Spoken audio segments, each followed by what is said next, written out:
ఏం చేస్తున్నావు? ఎక్కడికి వెళ్తున్నావు? చుట్టూ 25 మందికి పైగా ఉన్నారా? అన్నా ఏం చేస్తున్నావు అన్నా? 10 ఏళ్ళు లోపల ఉన్నానని మాత్రమే మీకు తెలుసు. లోపలికి వెళ్లే ముందు ఏం చేస్తామన్నో తెలియదు కదా సార్.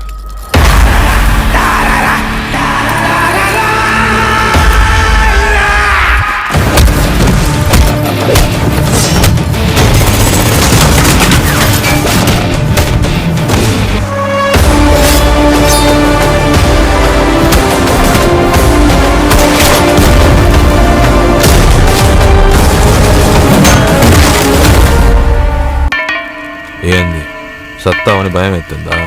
సావునైనా ఎదిరించి చావాలి సార్, ఇలా కాళ్ళ మీద పడి కాదు.